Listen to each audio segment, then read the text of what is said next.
थेट जाऊया कोझिकोडमध्ये, ज्या ठिकाणी पंतप्रधान नरेंद्र मोदी बोलत आहेत.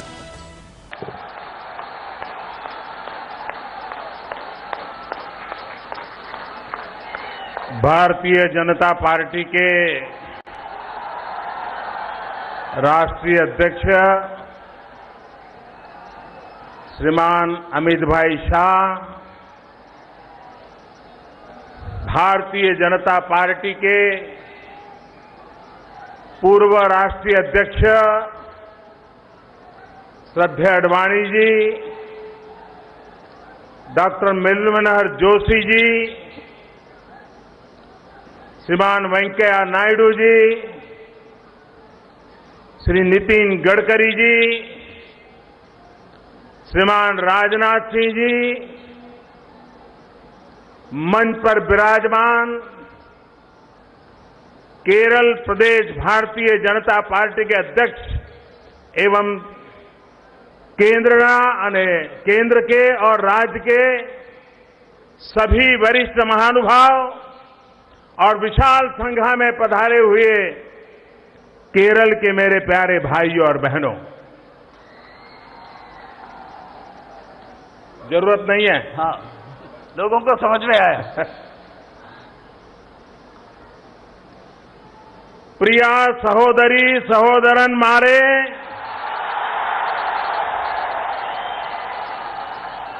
एल्लावरक्कुम नमस्कारम.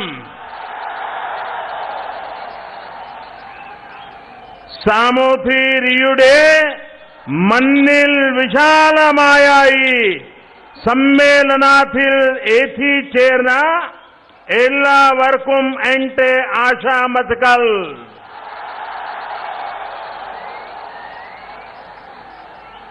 पाजा सिराजा विंटेयुम कुंजलिमर्कारंडेयम नट्टिल निंगले नेरिल कानान एथी चेरान साधी चाधी आदि आया संतोष मुंड.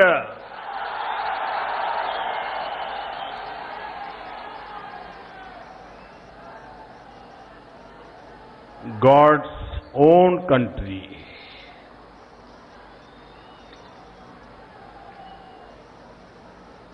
केरल का स्मरण मात्र से मन में एक गॉड्स ओन कंट्री के रूप में एक श्रद्धा का, एक पवित्रता का भाव पैदा होता है. ദൈവത്തിന്റെ സ്വന്തം നാട് കേരളമെന്ന് പേര് കേൾക്കുമ്പോൾ തന്നെ ഓർമ്മയിലേക്ക് വരുന്നത് വിശുദ്ധമായിട്ടുള്ളൊരു വികാരമാണ്, പവിത്രമായിട്ടുള്ളൊരു വികാരമാണ് ദൈവത്തിന്റെ സ്വന്തം നാട് എന്നുള്ള വികാരം. और ये श्रद्धा, ये पवित्रता का भाव सिर्फ भूभाग के कारण नहीं है. यहां के लोगों ने, यहां के ऋषियों ने, मुनियों ने, साधु संतों ने, यहां की भिन्न भिन्न परंपराओं ने जिन उच्च आदर्शों, मूल्यों, सादगी, परिश्रम जन जन के अंदर संस्कारित किया है, उसी का परिणाम है कि आज पूरे देश में जहां कहीं भी केरल का व्यक्ति है, हर कोई उसको आदर भाव से देखता है. ഇത് വെറും ഈ മണ്ണിന്റെ മാത്രം ഒരു പ്രത്യേകതയല്ല. അതിനപ്പുറത്ത് ഈ നാട്ടിലെ ജനങ്ങൾ, ഈ നാട്ടിൽ ജീവിച്ചിട്ടുള്ള മഹാത്മാക്കൾ, ഈ നാട്ടിൽ ജീവിച്ചിട്ടുള്ള വിശുദ്ധന്മാരും ഋഷിമാരും മുനിമാരുമായിട്ടുള്ള മഹത് വ്യക്തികൾ, അങ്ങനെയുള്ളവരെല്ലാവരും ചേർന്ന് ഈ നാട്ടിന്റെ പാരമ്പര്യത്തിൽ, ഈ മണ്ണിന്റെ പാരമ്പര്യത്തിൽ വളർത്തിയെടുത്തിട്ടുള്ള സംസ്കാരം, ആ സംസ്കാരത്തിന്റെ ഫലമായിട്ട് കേരളത്തെക്കുറിച്ച് കേൾക്കുമ്പോൾ, കേരളത്തെക്കുറിച്ച് അറിയുമ്പോൾ ഈ നാടിനെക്കുറിച്ച് വിശുദ്ധമായിട്ടുള്ളൊരു വികാരത്തോടുകൂടി മാത്രം, പവിത്രമായിട്ടുള്ള വികാരത്തോടുകൂടി മാത്രമേ ഈ മണ്ണിനെക്കുറിച്ച് ഓർക്കാൻ കഴിയുന്നുള്ളൂ എന്നുള്ളതാണ് ഈ നാടിന്റെ പ്രത്യേകത. पिछले दिनों मुझे खाड़ी के देशों में, गल्फ कंट्रीज में जाने का अवसर मिला. कोई देश का मुखिया दूसरे देश में जाता है तो दो देशों के मुखियाओं के बीच बातें होना बड़ा स्वाभाविक होता है, लेकिन मैंने आग्रह किया था कि सरकारी तौर पर जो बातें होगी सो होगी, लेकिन मैं इस इलाके में मेरे देश के लोग जो आकर के बसे हैं, पसीना बहाते हैं, और जिसमें ज्यादातर केरल के लोग हैं, मैं उनको मिलना चाहूंगा, उनके दर्शन करना चाहूंगा। ഈ അടുത്ത കാലത്ത് ഞാൻ ഗൾഫ് രാജ്യങ്ങളിൽ പര്യടനം നടത്തിയിരുന്നു. വിദേശ രാജ്യങ്ങളിൽ പര്യടനം നടത്തുമ്പോൾ ആ രാജ്യത്തെ രാഷ്ട്രത്തലവനുമായിട്ട് രണ്ട് രാഷ്ട്രങ്ങളിലെയും രാഷ്ട്രത്തലവന്മാർ തമ്മിൽ കൂടിക്കാഴ്ച നടത്തുന്നത് വളരെ സ്വാഭാവികമായിട്ടുള്ള ഒരു പ്രക്രിയയാണ്. ആ കൂടിക്കാഴ്ചകൾ എന്തായാലും ഉണ്ടാകും. പക്ഷേ ഗൾഫ് രാജ്യങ്ങളിൽ പോയപ്പോൾ ആഗ്രഹം പ്രകടിപ്പിച്ചത് ആ കൂടിക്കാഴ്ചക്കപ്പുറത്ത് ഈ ഗൾഫിന്റെ മണ്ണിൽ വിയർപ്പൊടുക്കി പണിയെടുക്കുന്ന പതിനായിരക്കണക്കിന് ലക്ഷക്കണക്കിന് എന്റെ നാട്ടുകാരായിട്ടുള്ള ആളുകൾ, ഇന്ത്യക്കാരായിട്ടുള്ള ആളുകൾ, അതിൽ ബഹുഭൂരിപക്ഷം വരുന്ന മലയാളികളായിട്ടുള്ള ആളുകൾ, അവരെ എനിക്ക് കാണാൻ ആഗ്രഹമുണ്ട്, അവരുമായിട്ട് എനിക്ക് കൂടിക്കാഴ്ചക്കുള്ള അവസരമുണ്ടാകണം എന്നുള്ള ആഗ്രഹം പ്രകടിപ്പിക്കുകയുണ്ടായി. और जिस किसी देश के आगेवानों को मिलता था, उनके मुखिया को मिलता था, हर किसी के मुंह से हिंदुस्तानियों की, केरल के लोगों की, उनके काम की, उनके डिसिप्लिन की, उनके जीवन की भरपूर प्रशंसा सुनकर के गर्व महसूस करता हूं. അങ്ങനെ രാഷ്ട്രത്തലവന്മാരായിട്ടുള്ള ആളുകളെ നേരിട്ട് കാണാനുള്ള അവസരങ്ങൾ ലഭിച്ചപ്പോഴൊക്കെ തന്നെ അവരുടെ വാക്കുകളിൽ നിന്ന് ഇന്ത്യക്കാരായിട്ടുള്ള ആളുകള്, മലയാളികളായിട്ടുള്ള ആളുകള് അവരുടെ അധ്വാനശീലത്തെക്കുറിച്ച്, അവരുടെ പ്രവർത്തനങ്ങളെക്കുറിച്ച്, അതിനെക്കുറിച്ചൊക്കെ അവർ നടത്തുന്ന പ്രശംസ കേട്ട് സ്വയം എനിക്ക് അഭിമാനം തോന്നാറുണ്ട്. आज इस धरती पर मुझे दोबारा आने का अवसर मिला है. इसी मैदान में कुछ वर्ष पूर्व मुझे एक पॉलिटिकल रैली को संबोधित करने का सौभाग्य मिला था, लेकिन उस दिन में और आज दिन के नजरिए में मैं इतना फर्क देख रहा हूं. हेलीपैड से लेकर के यहां तक पूरे रास्ते भर ह्यूमन चेन नहीं, मैंने ह्यूमन वॉल देखा और उत्साह से भरा हुआ लोगों का जमघट देखा. ഈ ഭൂമിയിൽ വീണ്ടും ഒരിക്കൽ കൂടി വരാനുള്ള ഒരു അവസരമാണ് എനിക്ക് ലഭിച്ചിട്ടുള്ളത്. ഏതാനും വർഷങ്ങൾക്ക് മുമ്പേ ഇതേ ഭൂമിയിൽ, ഈ കേരളത്തിൽ എനിക്ക് ഇതേപോലെയുള്ള ഒരു വിശാലമായിട്ടുള്ള ഒരു രാഷ്ട്രീയ സമ്മേളനത്തെ അഭിസംബോധന ചെയ്യാനുള്ള അവസരം ലഭിക്കുകയുണ്ടായി. അന്ന് ഞാൻ കണ്ട കാഴ്ചയും ഇന്നത്തെ കാഴ്ചയും തമ്മിൽ വളരെ വലിയൊരു വ്യത്യാസം എനിക്ക് അനുഭവപ്പെട്ടു. ഇന്ന് ഹെലിപാഡ് മുതൽ ഇവിടെ എത്തുന്നത് വരെയുള്ള വഴി, ആ വഴിയിലുടനീളം കേവലം മനുഷ്യർ ഒരുമിച്ച് നിന്ന് ചങ്ങല തീർക്കുകയായിരുന്നില്ല, ഒരു മനുഷ്യ ഭിത്തിയാണ് ഞാൻ ഇന്ന് ഈ ഹെലിപാഡ് മുതൽ ഇവിടെ വരെയുള്ള ഈ പ്രദേശത്ത് മുഴുവൻ കണ്ടത്. आज से 50 साल पहले पंडित दीनदयाल उपाध्याय जी का अध्यक्ष के नाते दायित्व यहां तय हुआ था. उन्होंने कार्यभार संभाला था.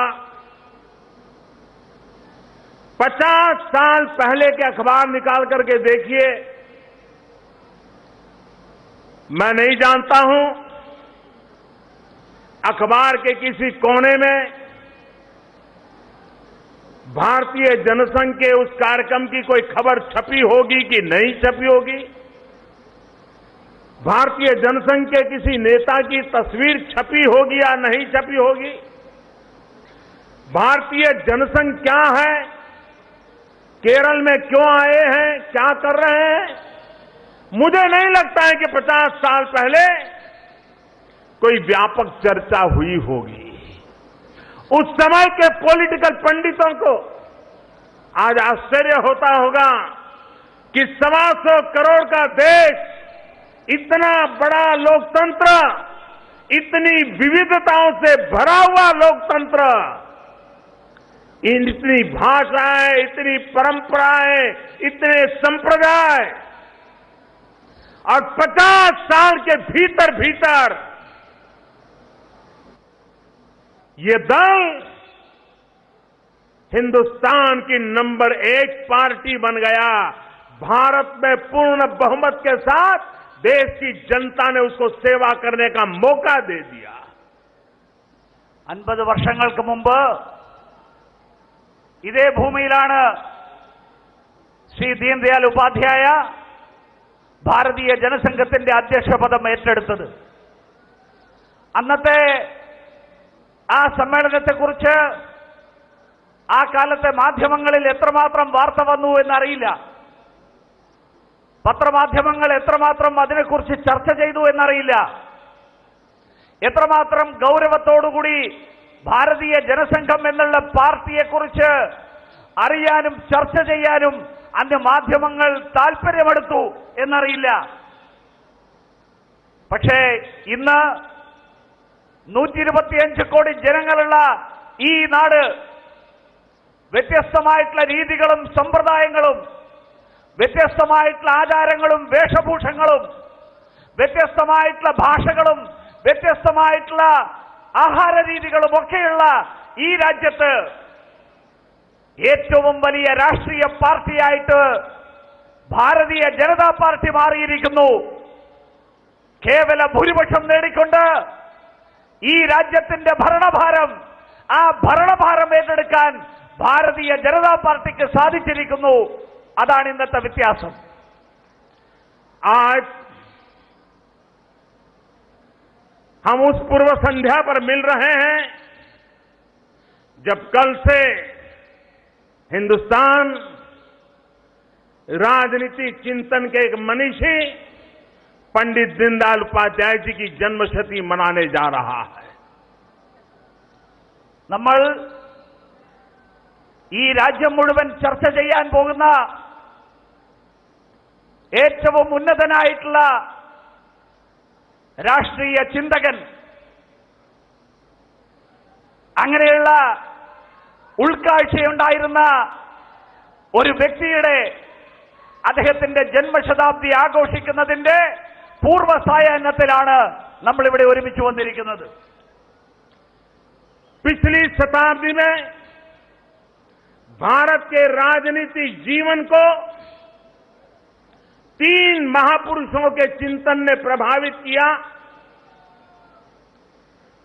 जिस विचार प्रभाव से चलने वाले राजनीतिक कार्यकर्ता आज भी हिंदुस्तान की राजनीति में अपना योगदान दे रहे हैं, सबसे ऊपर है महात्मा गांधी, पंडित दीनदयाल उपाध्याय, राम मनोहर लोहिया.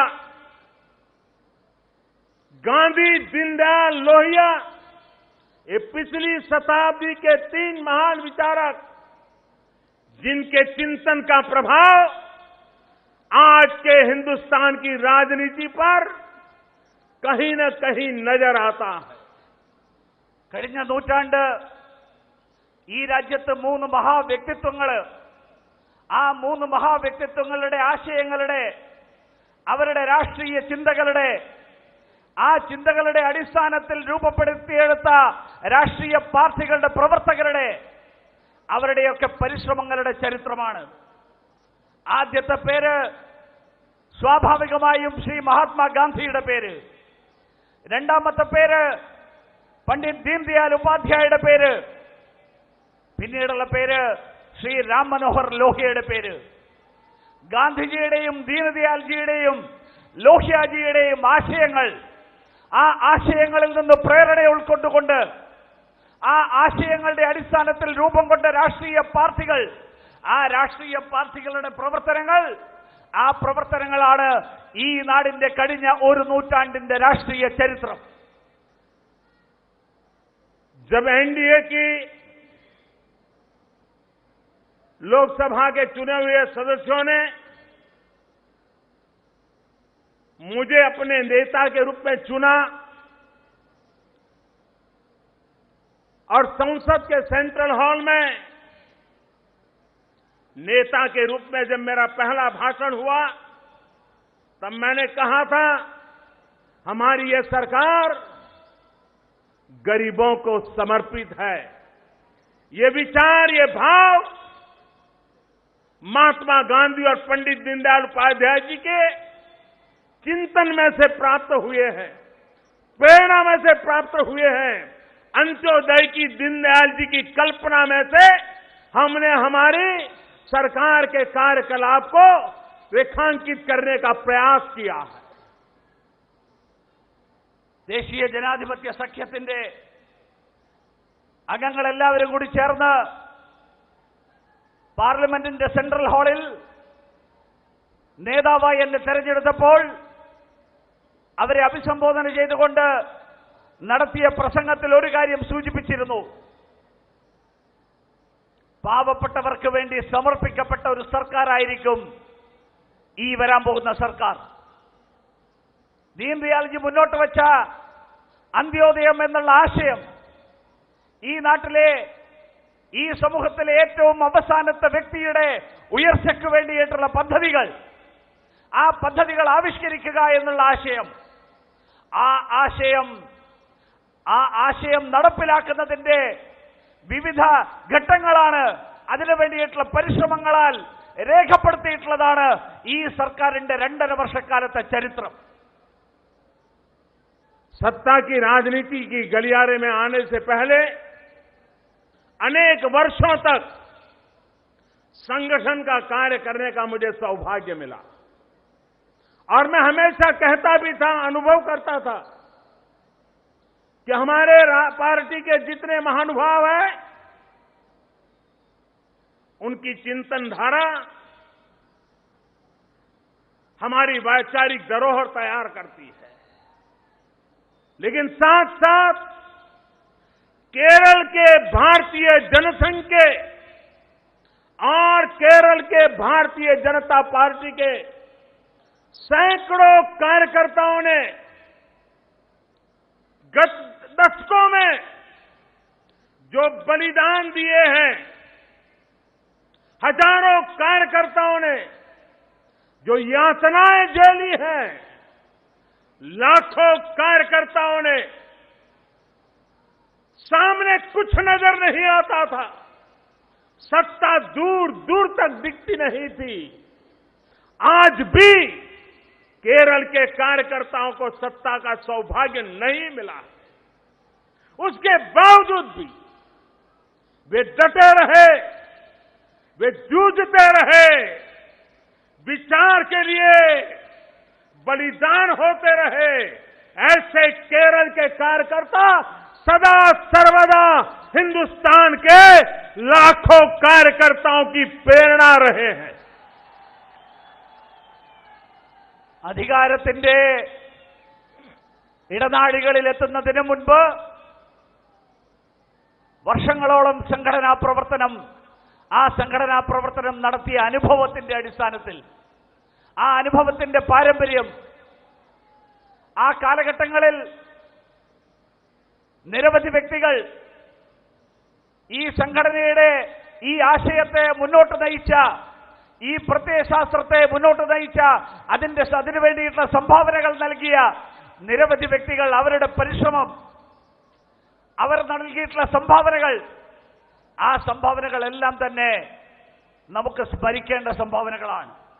പക്ഷെ അതിനേക്കാൾ അപ്പുറത്ത് കേരളത്തിൽ ഭാരതീയ ജനസംഘത്തിന്റെയും ഭാരതീയ ജനതാ പാർട്ടിയുടെയും പ്രവർത്തകർ നൽകിയിട്ടുള്ള ബലിദാനം, നൂറുകണക്കിന് പ്രവർത്തകരുടെ രക്തസാക്ഷിത്വം, നൂറുകണക്കിന് പ്രവർത്തകർ എല്ലാവിധ പ്രതികൂല സാഹചര്യങ്ങളെയും നേരിട്ടുകൊണ്ട് ആശയത്തിന്റെയും പ്രത്യയശാസ്ത്രത്തിന്റെയും പാതയിൽ ഉറച്ചു നിന്നുകൊണ്ട് എന്തൊക്കെ കഷ്ടപ്പാടുകൾ സഹിക്കേണ്ടി വന്നാലും ആ കഷ്ടപ്പാടുകളിൽ ഒന്നും തന്നെ അടിപതറാതെ ലക്ഷ്യത്തെക്കുറിച്ചുള്ള ആ ലക്ഷ്യത്തിലേക്കുള്ള പ്രയാണത്തിൽ അല്പം പോലും താമസമില്ലാതെ മുന്നോട്ട് പോകുന്ന കേരളത്തിലെ ലക്ഷക്കണക്കിന് പ്രവർത്തകർ, അധികാരം എന്നുള്ളത് കണ്ണെത്താത്ത ദൂരത്തിലായിരിക്കുമ്പോഴും ഇന്നും അധികാരത്തിന്റെ അംശം പോലും അനുഭവിക്കാൻ കേരളത്തിലെ ഭാരതീയ ജനതാ പാർട്ടിയുടെ പ്രവർത്തകർക്ക് സാധിച്ചിട്ടില്ല. പക്ഷേ സ്വന്തം ആശയത്തിന് വേണ്ടി, സ്വന്തം പ്രത്യയശാസ്ത്രത്തിന് വേണ്ടി ജീവൻ പോലും ബലിയർപ്പിക്കാൻ തയ്യാറായിട്ടുള്ള നൂറുകണക്കിന് പ്രവർത്തകരുടെ ആത്മസമർപ്പണമാണ് ഈ രാജ്യത്തെ ഭാരതീയ ജനതാ പാർട്ടിയുടെ പ്രവർത്തകർക്ക് മുഴുവൻ പ്രേരണ നൽകുന്നത് എന്ന് ഞാൻ ഈ അവസരത്തിൽ അഭിമാനത്തോടു കൂടി പറയാൻ ആഗ്രഹിക്കുകയാണ്. और मैं केरल के कार्यकर्ताओं को विश्वास दिलाना चाहता हूं कि आपने जो तपस्या की है, आपने जो यातनाएं झेली है, आपने जो बलिदान दिया है, ये बलिदान कभी बेकार नहीं जाएगा. कभी न कभी तो आपका बलिदान रंग लाएगा, केरल का भी भाग्य बदलेगा. भारतीय जनता पार्टी केरल के भाग्य को बदलने की निमित्त बनेगी, ये मैं साफ साफ देख रहा हूं. ഈ സന്ദർഭത്തിൽ കേരളത്തിലെ പ്രവർത്തകർക്ക് ഒരു ഉറപ്പ് നൽകാൻ ഞാൻ ആഗ്രഹിക്കുകയാണ്. നിങ്ങൾ ഓരോരുത്തരും, കേരളത്തിലെ പ്രവർത്തകരും ജനങ്ങളും നൽകിയിട്ടുള്ള ഈ ബലിദാനം ഒരിക്കലും വ്യർത്ഥമാകില്ല. ഇതൊരിക്കലും വെറുതെയാകാൻ പോകുന്നില്ല. കേരളത്തിന്റെയും ഭാഗ്യം, കേരളത്തിലും മാറ്റത്തിന്റെ തുടക്കം, ആ തുടക്കം ഉണ്ടാകാൻ പോവുകയാണ്. കേരളത്തിന്റെ മാറ്റം ഭാരതീയ ജനതാ പാർട്ടിയിലൂടെയായിരിക്കും. ആ മാറ്റമുണ്ടാകും. അതിന് ഭാരതീയ ജനതാ പാർട്ടി കേരളത്തിൽ അതിനു വേണ്ടിയിട്ടുള്ള നിമിത്തമായിട്ട് മാറും എന്ന് സൂചിപ്പിക്കാൻ ഈ അവസരത്തിൽ ആഗ്രഹിക്കുകയാണ്. केरल में हिंदुस्तान का नंबर 1 राज्य बनके की हर प्रकार की शक्ति पड़ी हुई है. हम उसको ताकत देना चाहते हैं और देश में केरल अग्रिम पंक्ति में आगे बढ़े, इसके लिए भारतीय जनता पार्टी और भारत सरकार पूरी तरह अपना योगदान देने के लिए सदा सर्वदा तैयार रहेगी. കേരളം ഈ രാജ്യത്തെ ഏറ്റവും മുൻപന്തിയിൽ നിൽക്കുന്ന സംസ്ഥാനമാകാനുള്ള ശേഷിയുള്ള, ക്ഷമതയുള്ള സംസ്ഥാനമാണ്. അതിനുവേണ്ടിയിട്ടുള്ള പ്രവർത്തനങ്ങളിൽ ഭാരതീയ ജനതാ പാർട്ടിയും കേന്ദ്ര സർക്കാരും എല്ലാവിധത്തിലുള്ള സഹകരണവും പിന്തുണയും നൽകാൻ തയ്യാറാണ് എന്ന് സൂചിപ്പിക്കുകയാണ്. देश एक ही मंत्र को लेकर के आज बहुत तेज गति से आगे बढ़ रहा है. सबका साथ, सबका विकास, और इसलिए विकास का मंत्र लेकर के, अनेक योजनाओं लेकर के आज देश पूरी दुनिया में एक स्वर से कहा जा रहा है कि विश्व की तेज गति से आगे बढ़ने वाली इकोनॉमी में, दुनिया की बड़ी बड़ी इकोनॉमी में हिंदुस्तान आज सबसे तेज गति से आगे बढ़ने वाली इकोनॉमी है. ഈ രാജ്യം മുഴുവൻ ഒരേ ഒരു സന്ദേശവുമായിട്ട്, എല്ലാവർക്കും ഒപ്പം എല്ലാവരുടെയും വികസനം എന്നുള്ള സന്ദേശം, ആ സന്ദേശവുമായിട്ട് മുന്നോട്ട് പോയിക്കൊണ്ടിരിക്കുകയാണ്. ഈ ലോകത്തിലെ ഏറ്റവും വേഗതയിൽ പുരോഗതിയിലേക്ക് നീങ്ങിക്കൊണ്ടിരിക്കുന്ന സമ്പദ് വ്യവസ്ഥ, അങ്ങനെയുള്ള സമ്പദ് വ്യവസ്ഥയായിട്ട് ഈ ഭാരതത്തിന്റെ സമ്പദ് വ്യവസ്ഥ മാറിക്കൊണ്ടിരിക്കുകയാണ്. मछुआरा हो या मजदूर हो, किसान हो या कारोबारी हो, दिल्ली में बैठी हुई सरकार हर किसी को एम्पावर करने के लिए, हर किसी को एक नई ऊर्जा, नई शक्ति, नया सामर्थ्य, नया अवसर देने के लिए प्रयास कर रही है. और सारी योजनाएं समाज के सशक्तिकरण पर केंद्रित की गई है. മത്സ്യബന്ധന മേഖലയിൽ പ്രവർത്തിക്കുന്നവരാവട്ടെ, തൊഴിലാളികളാകട്ടെ, കർഷകരാകട്ടെ, കാർഷിക മേഖലയിലെ തൊഴിലാളികളാകട്ടെ, ആരാണെങ്കിലും അവരുടെ എല്ലാവരുടെയും ഉന്നമനത്തിന് വേണ്ടിയിട്ട്, അതിനു വേണ്ടിയിട്ടുള്ള പദ്ധതികൾ, ആ പദ്ധതികളാണ് കേന്ദ്ര സർക്കാർ നടപ്പിലാക്കിക്കൊണ്ടിരിക്കുന്നത്. आज मानव जात के सामने अनेक चुनौतियां हैं। हम कई वर्षों से सुन रहे हैं 21वीं सदी एशिया की सदी, और 21वीं सदी एशिया की सदी बने, इसके लिए हर प्रकार की संभावनाएं हैं, हर प्रकार की शक्तियां मौजूद है और सारे अवसर साफ साफ नजर आ रहे हैं। മനുഷ്യരാശിയുടെ മുൻപാകെ നിരവധി വെല്ലുവിളികളുണ്ട്. ആ വെല്ലുവിളികൾ നേരിടാനുള്ള ശേഷി നമ്മൾ കുറെ കാലമായിട്ട് കേട്ടുകൊണ്ടിരിക്കുന്നു. 21ാം നൂറ്റാണ്ട് ഏഷ്യയുടെ നൂറ്റാണ്ടാണ്. ആ ഏഷ്യയുടെ നൂറ്റാണ്ടായിട്ട് 21ാം നൂറ്റാണ്ടിനെ മാറ്റാൻ അതിനു വേണ്ടിയിട്ടുള്ള അവസരങ്ങൾ, അതിനു വേണ്ടിയിട്ടുള്ള ശക്തി സമാഹരിക്കൽ, അതിനുള്ള സാധ്യതകൾ, ആ സാധ്യതകൾ വളരെയേറെ ഉണ്ട് എന്നുള്ളത് ഇന്ന് കൂടുതൽ കൂടുതൽ വ്യക്തമായി വന്നുകൊണ്ടിരിക്കുകയാണ്. एशिया के सभी देश 21वीं सदी एशिया की बने, हर देश अपना योगदान देने के लिए भरसक प्रयास कर रहा है. 21ാം നൂറ്റാണ്ട് ഏഷ്യയുടെ നൂറ്റാണ്ടാക്കി മാറ്റാൻ ഈ ഭൂഖണ്ഡത്തിലെ, ഏഷ്യ ഭൂഖണ്ഡത്തിലെ മുഴുവൻ രാജ്യങ്ങളും അവരുടെ കഴിവിന്റെ പരമാവധി പരിശ്രമിച്ചുകൊണ്ടിരിക്കുകയാണ്.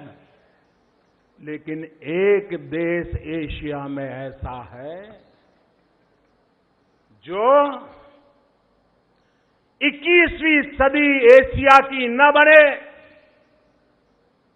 पूरा एशिया रक्त रंजित हो, पूरा एशिया आतंकवाद की चपेट में आ जाए, खून खराबा हो, निर्दोष लोग मौत के घाट उतार दिए जाए, उसके षड्यंत्र करने में पूरी तरह लगा हुआ है. പക്ഷേ 21ാം നൂറ്റാണ്ട് ഏഷ്യയുടെ നൂറ്റാണ്ടാകാൻ ഈ ഏഷ്യ ഭൂഖണ്ഡത്തിലെ മുഴുവൻ രാജ്യങ്ങളും പരിശ്രമിക്കുമ്പോൾ ഒരു രാജ്യം മാത്രം അതിൽ നിന്നും മാറി നിന്നുകൊണ്ട് ഈ നാട്ടിൽ, ഈ ഭൂഖണ്ഡത്തിൽ അശാന്തിയുടെ അന്തരീക്ഷം ഉണ്ടാക്കാൻ ശ്രമിക്കുകയാണ്. ഈ അന്തരീക്ഷത്തിൽ, ഈ ഭൂഖണ്ഡത്തിൽ രക്തപ്പുഴകൾ സൃഷ്ടിക്കാൻ ശ്രമിക്കുകയാണ്. ഈ ഭൂഖണ്ഡത്തിൽ അഹിംസയുടെ സന്ദേശം പരത്താൻ ശ്രമിക്കുകയാണ്. ഭീകരവാദത്തിന്റെ സന്ദേശം പരത്താൻ ശ്രമിക്കുകയാണ്. ഈ ഭൂഖണ്ഡം പുരോഗതിയിലേക്ക് നീങ്ങുന്നതിന് തടസ്സം സൃഷ്ടിക്കുകയാണ്. एशिया के अंदर जहां जहां आतंकवाद की घटनाएं घट रही हैं, हर देश एक ही देश को गुनहगार मानता है. सवाल सिर्फ भारत का नहीं है, यही एक देश है जो चारों तरफ आतंकवाद को एक्सपोर्ट करने में लगा हुआ है. ഏഷ്യയിൽ എവിടെയൊക്കെ ഭീകരവാദ സംഭവങ്ങൾ ഉണ്ടാകുന്നു, ആ സംഭവങ്ങളിലൊക്കെ തന്നെ ഈ രാജ്യമാണ് കുറ്റവാളി. ഏഷ്യയുടെ എല്ലാ ഭാഗങ്ങളിലും ഭീകരവാദം വിതയ്ക്കുന്ന രാജ്യമായിട്ട് ഈ രാജ്യം മാറിയിരിക്കുന്നു. अफगानिस्तान हो, बांग्लादेश हो, अड़ोस पड़ोस के और देश हो, सब दूर. और आपने देखा होगा दुनिया में जब भी आतंकवाद की घटनाओं की खबर आती है तो थोड़े दिन में ये भी खबर आती है कि आतंकवादी या तो इस देश से गया था, या तो आतंकवादी घटना करने के बाद ओसामा बिन लादेन की तरह उस देश में आकर के बसा था, वही उसका आश्रय स्थान बना था. ഈ ലോകത്തെ വിവിധ രാജ്യങ്ങളിൽ, അത് അഫ്ഗാനിസ്ഥാൻ ആയാലും ബംഗ്ലാദേശ് ആണെങ്കിലും, എന്ന് മാത്രമല്ല ലോകത്തെവിടെ ഭീകരവാദ സംഭവങ്ങൾ ഉണ്ടാകുമ്പോഴും ഈ നാടിന്റെ പേര്, ഈ രാജ്യത്തിന്റെ പേര് ചർച്ച ചെയ്യപ്പെടുന്നു, അതിന്റെ ഉത്തരവാദിയായിട്ട് കണക്കാക്കപ്പെടുന്നു. ഒന്നുകിൽ ഭീകരവാദികൾ ഈ നാട്ടിൽ നിന്ന് പോയി അവിടെ ഭീകരവാദ പ്രവർത്തനം നടത്തുന്നു, അല്ലെങ്കിൽ ഒസാമ ബിൻ ലാദനെ പോലെ ഭീകരവാദ പ്രവർത്തനം നടത്തിയതിനു ശേഷം ഈ രാജ്യത്ത് വന്ന് അഭയം തേടി അവിടെ ഒളിത്താവളമാക്കിയിട്ട് മാറ്റുന്നു. भाइयों बहनों, आतंकवाद कैसा होता है ये केरल के लोग भली भांति जानते हैं. हमारी केरल की बेटियों को आतंकवादी उठा करके ले गए थे. नर्सिंग का काम करने के लिए, मानवता की सेवा करने के लिए खाड़ी के देशों में हमारी केरल की बेटियां सेवा भाव से काम कर रही थी. आतंकवादी उठा करके ले गए. पूरा हिंदुस्तान बेचैन हो गया था. हमारी बेटियों को हम बचा पाएंगे कि नहीं बचा पाएंगे, उनके जीवन का क्या होगा, वो जिंदा बचेगी कि नहीं बचेगी, उनके मां बाप को हम क्या जवाब दे पाएंगे. चारों तरफ चिंता का माहौल था. लेकिन पूरा केरल, उसने देखा कि दिल्ली में बैठी हुई सरकार इतनी चौकन्नी थी. भरसक प्रयास किया, डिप्लोमेटिक प्रयास किया और मेरी केरल की उन बेटियों को सही सलामत उनके घर तक हमने पहुंचा दिया. കേരളത്തിലെ ജനങ്ങൾക്ക് ഈ രാജ്യത്തിന്റെ പ്രവർത്തനങ്ങളുടെ ദുരന്തം അനുഭവിക്കേണ്ടി വന്നിട്ടുള്ള ജനതയാണ്. കേരളത്തിലെ പെൺമക്കൾ, പെൺകുട്ടികൾ, ആയിരക്കണക്കിന് ആളുകൾ വിദേശ രാജ്യങ്ങളിൽ, ഗൾഫ് രാജ്യങ്ങളിൽ ആതുര ശുശ്രൂഷയ്ക്ക് വേണ്ടിയിട്ടുള്ള പ്രവർത്തനങ്ങളിൽ വ്യാപൃതരായിട്ടുള്ളവരുണ്ട്. കേരളത്തിലെ നഴ്സുമാർ ഗൾഫ് രാജ്യങ്ങളിൽ ഈ ഭീകരവാദികൾ ആ നഴ്സുമാരെ തട്ടിക്കൊണ്ടുപോയി അവരെ തടങ്കലിലാക്കി. അവർക്ക് ഈ രാജ്യത്തേക്ക് തിരിച്ചു വരാൻ സാധിക്കാത്ത സാഹചര്യം സൃഷ്ടിച്ചു. ഡൽഹിയിലെ കേന്ദ്രത്തിലെ സർക്കാർ അവരെ വിട്ടയക്കാൻ വേണ്ടിയിട്ട്, അവരെ മോചിപ്പിക്കാൻ വേണ്ടിയിട്ട് എല്ലാ മാർഗങ്ങളും ഉപയോഗിച്ചു. നയതന്ത്ര മാർഗങ്ങൾ ഉപയോഗിച്ചു. വിവിധ തരത്തിലുള്ള ചർച്ചകൾ നടത്തി. ആ ചർച്ചകളുടെയൊക്കെ ഫലമായിട്ട് അവർക്കാർക്കും ഒരു പോറൽ പോലും ഏൽക്കാതെ അവരെ സുരക്ഷിതമായി തിരിച്ചു കൊണ്ടുവന്ന് അവരുടെ മാതാപിതാക്കളുടെ കൈകളിലെത്തിക്കാൻ ഭാരതീയ ജനതാ പാർട്ടിയുടെ നേതൃത്വത്തിലുള്ള കേന്ദ്രത്തിലെ സർക്കാരിന് സാധിച്ചു. आतंकवाद ये मानवता का दुश्मन है. पूरे विश्व की मानव जात को मानवतावादियों ने एक होकर के आतंकवाद को परास्त करना ही होगा. और आतंकवाद के सामने न हिंदुस्तान झुका है, न हिंदुस्तान झुकेगा. आतंकवाद को परास्त करके रहेगा. ഭീകരവാദം മനുഷ്യത്വത്തിന്റെ മുഴുവൻ ശത്രുവാണ്. ഭീകരവാദത്തിന് മുന്നിൽ ഒരു വിട്ടുവീഴ്ചയും ചെയ്യാൻ ഭാരതം തയ്യാറല്ല. ഭാരതം അതിന്റെ മുന്നിൽ മുട്ടുമടക്കുന്ന പ്രശ്നമില്ല, മുട്ടുമടക്കില്ല, മുട്ടുമടക്കാൻ ഉദ്ദേശിക്കുന്നില്ല. भाइयों बहनों, इन दिनों पूरे देश में एक आक्रोश का माहौल है. जम्मू कश्मीर में, उरी में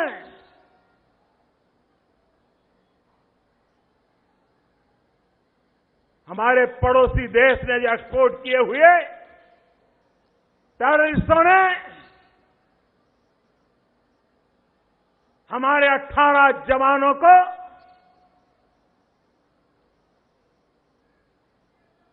बलिदान होना पड़ा. आतंकवादी कान खोल के सुन ले, यह देश इस बात को कभी भूलने वाला नहीं है. രാജ്യം മുഴുവൻ ആശങ്കയുടെ, അസ്വസ്ഥതയുടെ ഒരു സാഹചര്യത്തിലാണിന്ന്. ജമ്മു കാശ്മീരിലെ ഉറിയിൽ നമ്മുടെ അയൽ രാജ്യം, ആ അയൽ രാജ്യത്തിന്റെ സംരക്ഷണത്തോടുകൂടി, പിന്തുണയോടുകൂടി എത്തിയ ഭീകരവാദികൾ സൈനിക ക്യാമ്പ് ആക്രമിച്ച് 18 സൈനികരെ കൊലപ്പെടുത്തി. ഒരു കാര്യം അവരോർമ്മിക്കണം, ഇതിന് ഒരു കാരണവശാലും ഭാരതം ഇതൊരിക്കലും മറക്കാൻ പോകുന്നില്ല. ഇതിന് അതിൻ്റെതായിട്ടുള്ള രീതിയിൽ ഇതിന് മറുപടി പറയാൻ ഭാരതം എന്നും തയ്യാറായിരിക്കും. मेरे प्यारे भाइयों बहनों, पिछले कुछ महीनों में 17 बार ये पड़ोसी देश से जो टेररिस्ट एक्सपोर्ट किए थे, 17 बार अलग अलग गुट, कभी 4 की संख्या में, कभी 6 की संख्या में, सीमा पार करके इन फिदायिन हमलावरों ने इसको तहस नहस देश को करने का प्रयास किया। लेकिन हमारी सेना, जाबाज सेना ने पिछले कुछ ही महीनों में इन 17 प्रयासों को विफल किया। लाइन ऑफ कंट्रोल के पास ही इन फिदायिन हमलावरों को मौत के घाट उतार दिया। पिछले कई वर्षों में इतने कम समय में सबसे ज्यादा 110 से भी ज्यादा आतंकवादियों को हमारी सेना के जवानों ने मौत के घाट उतार दिया। കഴിഞ്ഞ കുറച്ച് മാസങ്ങൾക്കിടയിൽ 17 തവണ, ചിലപ്പോൾ 4 പേര്, ചിലപ്പോൾ 5 പേര്, അങ്ങനെ ചെറിയ ചെറിയ സംഘങ്ങളായിട്ട് അതിർത്തി ഭേദിക്കാനുള്ള ശ്രമങ്ങൾ ഈ ഭീകരവാദികളുടെ ഭാഗത്ത് നിന്നുണ്ടായിട്ടുണ്ട്. പക്ഷേ നമ്മുടെ സൈന്യം അങ്ങനെയുള്ള ഓരോ പരിശ്രമത്തെയും, ആ പരിശ്രമത്തെ അതിനെ സമർത്ഥമായി നേരിട്ടുകൊണ്ട് അതിനെ പരാജയപ്പെടുത്തുകയുണ്ടായി. കഴിഞ്ഞ ഈ 17ഓളം ഇത്തരത്തിലുള്ള പരിശ്രമങ്ങൾ, ഈ ശ്രമങ്ങൾ, അതിൽ 110 ഈ ഭീകരവാദികളെ, 110ഓളം ഭീകരവാദികളെ അവരെ വധിച്ചുകൊണ്ട് അവരെ കാലപുരിയിലേക്ക് അയക്കാൻ ഇന്ത്യൻ സേനയ്ക്ക് സാധിച്ചിട്ടുണ്ട്. इन संभवित 17 भयंकर घटनाओं से देश को बचाने का महान काम हमारे देश के जाबाज जवानों ने किया, सुरक्षा बलों ने किया, सीना तान करके लड़ाइयां लड़ी और देश के सामान्य मानवी को रक्षा देने के लिए वो लड़ते रहे। वे सदा सर्वदा जागते रहे और हमें 125 करोड़ देशवासियों को हमारी सेना पर नाज है, हमारी सेना पर हमें गर्व है, उनकी वीरता पे गर्व है, उनके पराक्रम पे गर्व है, उनके बलिदान की गाथाओं पर गर्व है। ഈ 17 സംഭവങ്ങൾ, ആ സംഭവങ്ങളിൽ ഈ രാജ്യത്തെ രക്ഷിക്കാൻ, ഈ രാജ്യത്തിന്റെ അതിർത്തികൾ രക്ഷിക്കാൻ, സംരക്ഷിക്കാൻ, അതിലൂടെ ഈ നാടിനെ രക്ഷിക്കാൻ വേണ്ടിയിട്ടുള്ള പരിശ്രമം, അതിനു വേണ്ടിയിട്ടുള്ള സമർത്ഥമായിട്ടുള്ള ശ്രമം ഇന്ത്യൻ സൈന്യമാണ് നടത്തിയത്. ആ സൈന്യത്തിന്റെ പ്രവർത്തനങ്ങൾ 125 കോടി ജനങ്ങൾ, ഈ രാജ്യത്തെ ജനങ്ങൾ, ആ ജനങ്ങൾ ഈ സേനയുടെ പരിശ്രമം, ഈ സേന നടത്തിയിട്ടുള്ള സമർത്ഥമായിട്ടുള്ള ചെറുത്തുനിൽപ്പ്, ഈ സേന ഈ രാജ്യത്തെ രക്ഷിക്കാൻ വേണ്ടി നടത്തിയിട്ടുള്ള വീരശൂരമായിട്ടുള്ള പരിശ്രമങ്ങൾ, ഈ സേന കാണിച്ചിട്ടുള്ള സാഹസികത തീർച്ചയായിട്ടും നമുക്ക് അഭിമാനം നൽകുന്നതാണ്. നമുക്ക് നന്ദിയുള്ളവരാണ്. ഈ സൈന്യത്തിലെ ഓരോ ഭടനോടും അവരെ ഓർത്ത് ഈ രാജ്യം അഭിമാനം കൊള്ളുകയാണ്. आप कल्पना कर सकते हैं, पड़ोसी देश एक घटना में सफल हुआ और हमारे 18 वीरों को बलि होना पड़ा। अगर इन 17 घटनाओं में अगर वो सफल हुए होते तो देश को कितना तबाह कर देते, इसका आप अंदाज कर सकते हो. നിങ്ങൾക്ക് ഊഹിക്കാൻ സാധിക്കും, നമ്മുടെ ഈ അയൽരാജ്യം നടത്തിയ ഒരു പരിശ്രമം, അതിൽ 18 ജവാന്മാർക്ക് ജീവൻ നഷ്ടപ്പെട്ടു. 17 ശ്രമങ്ങൾ, ആ 17 ശ്രമങ്ങളിൽ ഓരോന്നിലും ഇത്തരത്തിൽ സംഭവിച്ചിരുന്നുവെങ്കിൽ എത്രയേറെ പേർക്ക് ഈ രാജ്യത്തിന്റെ രക്ഷയ്ക്ക് വേണ്ടിയിട്ട് പരിശ്രമിക്കുന്ന ജവാന്മാർക്ക് ജീവൻ നഷ്ടപ്പെടുമായിരുന്നു എന്ന് ഊഹിക്കുമ്പോൾ അപ്പോഴാണ് സേന നടത്തുന്ന പരിശ്രമങ്ങളുടെ പ്രാധാന്യം മനസ്സിലാക്കാൻ സാധിക്കും. मेरे प्यारे देशवासियों, हमारे सेना के जवान, हमारे सुरक्षा बलों के जवान, चाहे बीएसएफ हो, चाहे सीआरपीएफ हो, चाहे जम्मू कश्मीर की पुलिस हो, चाहे नॉर्थ ईस्ट की पुलिस हो, जितने भी हमारे सुरक्षा बल के जवान हैं, वो इस लड़ाई को जीतते चले गए हैं. इसका कारण सिर्फ शस्त्र नहीं होते हैं. जवानों के लिए शस्त्र तो एक खिलौना होता है, लेकिन जवानों की शक्ति देश का मनोबल होता है. आज हिंदुस्तान का मनोबल सबसे ऊंचा है, सबसे बुलंद हौसला है, और देश के लिए, देश के जवानों के लिए, भारत के 125 करोड़ देशवासियों का ये मनोबल, यही हमारी ताकत है और यही हमारे सैन्य का सामर्थ्य है. पड़ोस के देश के नेता, उनके हुक्मरान कहा करते थे 1000 साल लड़ेंगे, काल के भीतर कहां खो गए कहीं नजर नहीं आते हैं. ഈ അയൽ രാജ്യത്തിന്റെ ചില നേതാക്കന്മാർ പറയുമായിരുന്നു, ഞങ്ങൾ 1000 വർഷത്തെ യുദ്ധം ചെയ്യാൻ തയ്യാറാണ്. എവിടെ പോയി അവരുടെ യുദ്ധവീര്യം? അവരുടെ പരാക്രമം മുഴുവൻ ഈ കാലത്തിന്റെ ചവറ്റുകൊട്ടയിലേക്ക് വലിച്ചെറിയപ്പെട്ടിരിക്കുകയല്ലേ? और आज के हुक्मरान आतंकवादियों के आकाओं के लिखे हुए भाषण पढ़ करके कश्मीर के गीत गा रहे हैं. ഇപ്പോൾ അവിടുത്തെ നേതാവ് ഭീകരവാദികൾ എഴുതിയ പ്രസംഗം വായിച്ച് കാശ്മീരിന്റെ പാട്ടുകൾ പാടുകയാണ്. मैं आज यहां से सीधा सीधा पाकिस्तान की आवाम से बात करना चाहता हूं. उन हुक्मरानों से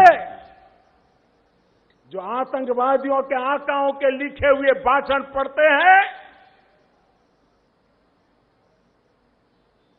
दुनिया को उनसे कोई अपेक्षा नहीं है, लेकिन मैं आज यहां से पाकिस्तान की आवाम से बात करना चाहता हूं. ഞാൻ ഇവിടെ നിന്ന് നേരിട്ട് പാകിസ്ഥാൻ ജനതയോട് സംസാരിക്കാൻ ആഗ്രഹിക്കുകയാണ്. ഭീകരവാദികളുടെ പ്രസംഗം വായിക്കുന്ന ആളുകളെക്കുറിച്ച് കൂടുതലൊന്നും പറയേണ്ടതില്ല. അവരെക്കുറിച്ച് ലോകത്തിനറിയാം. അതുകൊണ്ട് ഞാൻ അതിനെക്കുറിച്ച് പറയുന്നില്ല. പകരം പാകിസ്ഥാനിലെ ജനതയോട് സംസാരിക്കാൻ ആഗ്രഹിക്കുക. मैं पाकिस्तान की आवाम को याद दिलाना चाहता हूं कि 1947 के पहले आपके पूर्वज भी इसी संयुक्त हिंदुस्तान की धरती को प्रणाम करते थे, इसी को अपनी मिट्टी मानते थे. और उस हिसाब से आपके उन पूर्वजों की याद दिलाते हुए मैं आज आपसे कुछ बातें कहना चाहता हूं. पाकिस्तान की आवाम अपने हुक्मरानों को जरा पूछे कि पीओके तो आपके पास है, आप उसको भी संभाल नहीं पाते. कभी पश्चिम बंगाल, पूर्वी पाकिस्तान जो आज का बांग्लादेश, वो भी आपके पास था, उसको भी संभाल नहीं पाए. आप सिंध को संभाल नहीं पा रहे हो, आप गिलगिट को नहीं संभाल पा रहे हो, आप पख्तूनिस को संभाल नहीं पा रहे हो, आप बलूचिस्तान को नहीं संभाल पा रहे हो. ये तो आपके पास है, आपका शासन है, आप इसको भी नहीं संभाल पाए हो. और आपको कश्मीर की बातें करके ये आपको गुमराह कर रहे हैं। आप पाकिस्तान की आवाम अपने नेताओं को जरा पूछे कि जो घर में है उनको तो ढंग से संभाल करके दिखाओ। पाकिस्तान की आवाम अपने हुक्मरानों को जरा पूछे कि दोनों देश एक साथ आजाद हुए, क्या कारण है कि हिंदुस्तान दुनिया में सॉफ्टवेयर एक्सपोर्ट करता है और आपके हुक्मरान टेररिस्टों को एक्सपोर्ट करते हैं? क्या कारण है? പാകിസ്ഥാനിലെ ജനത അവരോട് പറയാൻ ആഗ്രഹിക്കുകയാണ്, നിങ്ങൾ നിങ്ങളുടെ നേതാക്കന്മാരോട് ചോദിക്കണം. നമ്മൾ ഈ രണ്ട് രാജ്യങ്ങളും ഒരേ കാലത്ത് ഒരേ സമയത്ത് സ്വാതന്ത്ര്യം നേടിയ രാജ്യങ്ങളാണ്. എന്തുകൊണ്ട് ഇന്ത്യ വിവര സാങ്കേതിക വിദ്യയുടെ മേഖലയിൽ, IT മേഖലയിൽ ഇന്ത്യ കയറ്റുമതി നടത്തുന്നു, വിവര സാങ്കേതിക വിദ്യ കയറ്റുമതി നടത്തുന്നു, പാകിസ്ഥാൻ ഭീകരവാദികളെ കയറ്റുമതി നടത്തുന്നു. എന്തുകൊണ്ട് ഇത് സംഭവിക്കുന്നു എന്ന് നിങ്ങൾ നിങ്ങളുടെ നേതാക്കന്മാരോട് ചോദിക്കണം. पाकिस्तान की आवाम से मैं कहना चाहता हूं, आपको गुमराह करने के लिए आपके हुक्मरान 1000 साल तक हिंदुस्तान से लड़ने की बातें करते हैं. आज दिल्ली में ऐसी सरकार बैठी है, मैं आपकी इस चुनौती को स्वीकार करने के लिए तैयार हूं. നിങ്ങളുടെ കണ്ണിൽ പൊടിയിടാൻ നിങ്ങളുടെ നേതൃത്വം 1000 വർഷക്കാലത്തെ യുദ്ധത്തെക്കുറിച്ച് വാചകമടിക്കുന്നു. ഡൽഹിയിൽ കേന്ദ്രത്തിലെ സർക്കാർ ഈ വെല്ലുവിളി ഏറ്റെടുക്കാൻ തയ്യാറാണ്. पाकिस्तान की आवाम, मैं आपको कहना चाहता हूं, हिंदुस्तान आपसे लड़ाई लड़ने को तैयार है. आओ आओ, हिम्मत हो, आओ हिम्मत हो तो लड़ाई उस बात की लड़े. आइए हम गरीबी को खत्म करने का काम करें, आप अपने देश में गरीबी को खत्म करने का काम करें. हम दोनों लड़ाई लड़े, देखते हैं सबसे पहले अपने देश की गरीबी कौन खत्म करता है. आओ, पाकिस्तान की आवाम इसको पसंद करेगी. പാകിസ്ഥാനിലെ ജനതയോട് പറയാൻ ആഗ്രഹിക്കുന്നു, നമുക്കൊരുമിച്ച് ഈ യുദ്ധത്തിലേക്ക് നീങ്ങാം. ഈ രണ്ട് രാജ്യങ്ങളിലെയും ദാരിദ്ര്യം ഇല്ലാതാക്കാൻ വേണ്ടിയിട്ടുള്ള യുദ്ധം, അതിനു വേണ്ടിയിട്ടുള്ള പരിശ്രമത്തിൽ, ആ യുദ്ധത്തിൽ ആരാണ് മുന്നോട്ട് വരിക, ആരാണ് മുന്നിലെത്തുക, ആരാണ് അതിൽ വിജയിക്കുക എന്നുള്ള കാര്യത്തിൽ നമുക്കൊരു പരിശ്രമം നടത്താം എന്ന് പാകിസ്ഥാനിലെ ജനങ്ങളോട് ഞാൻ പറയാൻ ആഗ്രഹിക്കുക. पाकिस्तान के नौजवान, आओ लड़ाई लड़े. पहले हिंदुस्तान बेरोजगारी खत्म करता है कि पहले पाकिस्तान बेरोजगारी खत्म करता है? आओ बेरोजगारी को खत्म करने की लड़ाई लड़े और देखें पहले कौन जीतता है. പാകിസ്ഥാനിലെ ചെറുപ്പക്കാരോട് പറയാൻ ആഗ്രഹിക്കുകയാണ്, തൊഴിലില്ലായ്മക്കെതിരായിട്ടുള്ള യുദ്ധം, ആ യുദ്ധത്തിന് നമുക്ക് തുടക്കമിടാം. പാകിസ്ഥാനിലെ തൊഴിലില്ലായ്മ ഇല്ലാതാക്കാൻ ആദ്യം കഴിയുമോ, ഇന്ത്യയിലെ തൊഴിലില്ലായ്മ ഇല്ലാതാക്കാൻ ആദ്യം കഴിയുമോ എന്നുള്ളതിൽ നമുക്കൊരു ശ്രമം നടത്താം. ആദ്യം തൊഴിലില്ലായ്മ ഇല്ലാതാക്കാൻ വേണ്ടിയിട്ടുള്ള യുദ്ധം നമുക്ക് നടത്താം. मैं पाकिस्तान के उन छोटे छोटे बालकों से बात करना चाहता हूं. आइए हम अशिक्षा के खिलाफ लड़ाई लड़े. पाकिस्तान भी अशिक्षा को खत्म करने के लिए लड़ाई लड़े, हिंदुस्तान भी अशिक्षा को खत्म करने के लिए लड़ाई लड़े और देखे पहले हिंदुस्तान जीतता है कि पहले पाकिस्तान जीतता है. പാകിസ്ഥാനിലെ ചെറിയ കുട്ടികൾ, അവിടുത്തെ ബാലികാ ബാലന്മാരോട് പറയാൻ ആഗ്രഹിക്കുകയാണ്, നമുക്ക് നമ്മുടെ നാടുകളിലെ വിദ്യാഭ്യാസ മേഖലയിലെ പിന്നോക്കാവസ്ഥ പരിഹരിക്കാൻ, അതിനു വേണ്ടിയിട്ടുള്ള പോരാട്ടം, അതിനു വേണ്ടിയിട്ടുള്ള യുദ്ധം, ആ യുദ്ധത്തിന് തുടക്കമിടാം.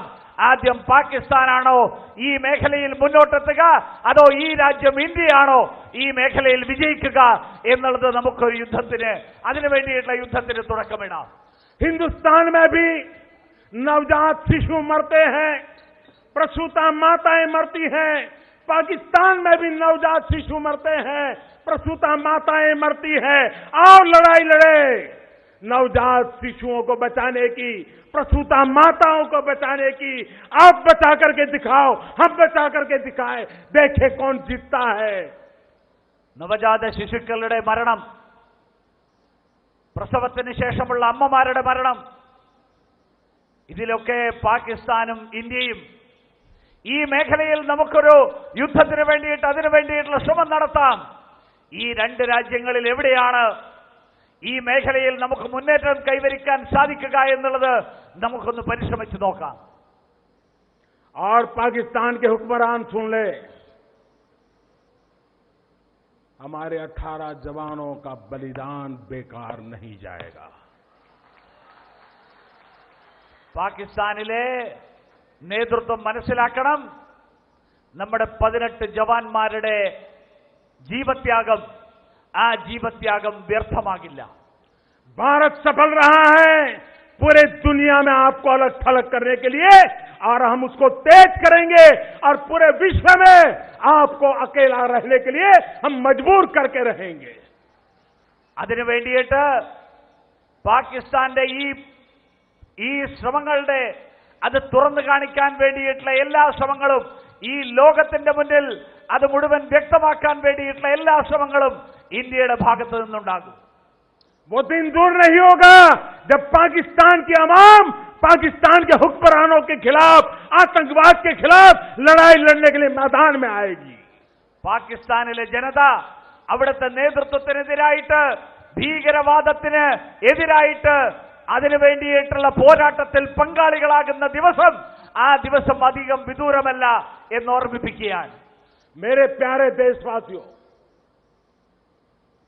हमारे देश का भविष्य शांति, एकता, सद्भावना से जुड़ा हुआ है.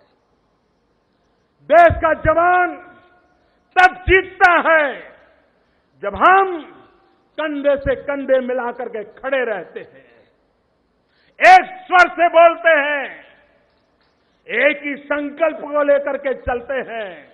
आज 125 करोड़ देशवासी उस देशभक्ति के ज्वार से भरे हुए हैं.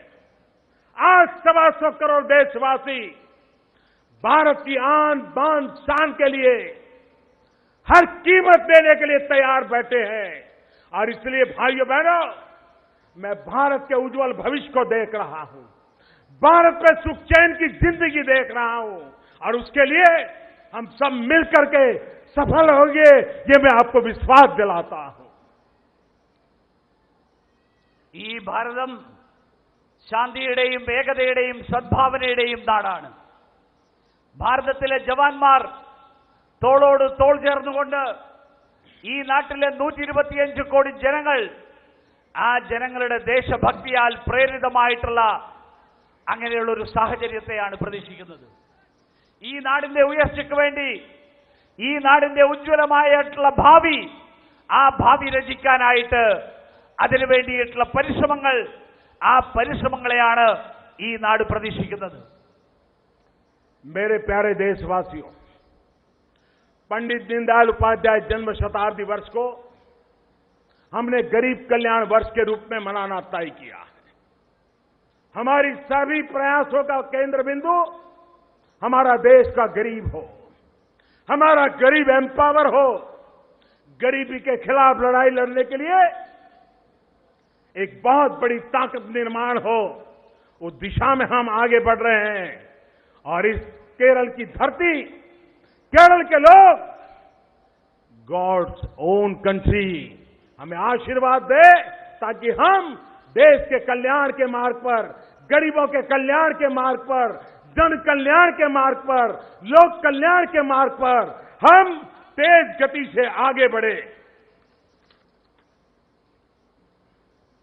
ദീൻദയാൽജിയുടെ ജന്മശതാബ്ദി ആഘോഷിക്കുന്ന ഈ വർഷം ഈ നാട്ടിലെ ദരിദ്രരുടെ ഉന്നമനത്തിന് വേണ്ടിയിട്ടുള്ള, ദരിദ്രരുടെ ക്ഷേമത്തിന് വേണ്ടിയിട്ടുള്ള പദ്ധതികൾ, പാവപ്പെട്ടവരുടെ ഉയർച്ചയ്ക്ക് വേണ്ടിയിട്ടുള്ള പദ്ധതികൾ, ആ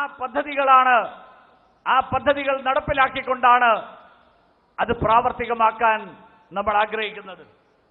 ഈ കേരളത്തിന്റെ ഭൂമി, ഈ കേരളത്തിന്റെ ദൈവത്തിന്റെ സ്വന്തം ഭൂമി, ആ ഭൂമി, ഈ പരിശ്രമങ്ങളിൽ നമുക്ക് ആ ഭൂമിയുടെ അനുഗ്രഹങ്ങൾ തേടാൻ ഞാൻ ഈ അവസരത്തിൽ ആഗ്രഹിക്കുകയാണ്.